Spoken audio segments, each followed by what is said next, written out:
The night was inky black, and the rain pelted the windshield as I navigated through the desolate streets. I had been working as a pizza delivery guy for years, but tonight felt different, like an impending storm about to break loose. Little did I know my ordinary night would soon descend into a terrifying nightmare. My last order of the evening was for an address in the outskirts of town, a remote area I had rarely visited before. Despite my reservations, I couldn't turn down the request. The clock struck midnight as I arrived at the ominous-looking house, isolated from any signs of life. My gut churned with unease as I stepped out of the car, clutching the pizza box tightly.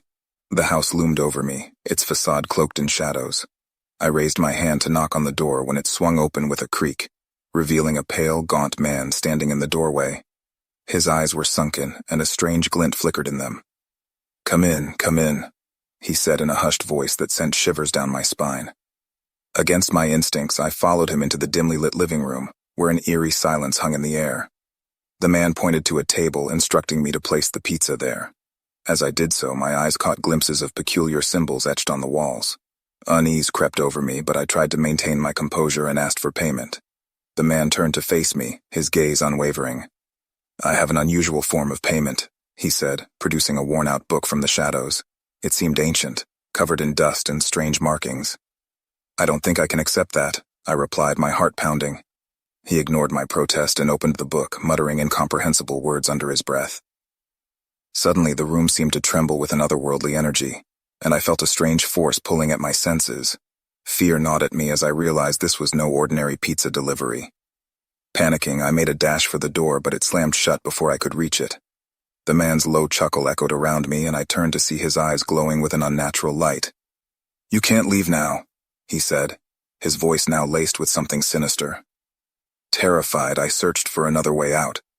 My eyes fell on a narrow staircase leading to the basement. Desperation overrode my fear, and I bolted down the stairs, hoping to find an escape route. But as I reached the bottom, I realized my mistake. The basement was a nightmarish labyrinth filled with arcane symbols and flickering candles. The air grew heavy with a malevolent presence that seemed to suffocate me. Each step I took felt like a descent into madness. As I stumbled through the dark, the candles seemed to ignite on their own, casting eerie shadows that danced around me. Whispers filled the space, and I strained to make sense of the incomprehensible voices. Suddenly, a ghastly figure materialized before me, a spectral apparition with hollow eyes and a terrifying grin. It reached out for me and I screamed, frantically trying to find an escape. But the more I ran, the deeper I seemed to get entangled in the dark maze. Time lost its meaning, and I felt like I had been trapped in that sinister place for an eternity. My mind began to unravel as terror consumed every fiber of my being. Just when I thought I couldn't endure any longer, a faint glimmer of hope appeared. I spotted a small door hidden behind a cluster of cobwebs. With the last vestiges of my strength, I pushed it open and found myself back in the living room. The man was still there, but he seemed startled to see me. You shouldn't be here, he muttered. Without a second thought, I rushed towards the front door and flung it open, welcoming the cold rain on my face. I didn't look back as I sprinted to my car and sped away from that accursed place.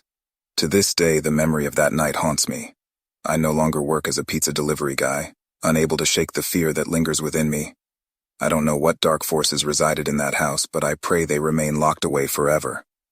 And if you ever find yourself delivering pizza to a remote and desolate location, be cautious. Some secrets are better left undisturbed.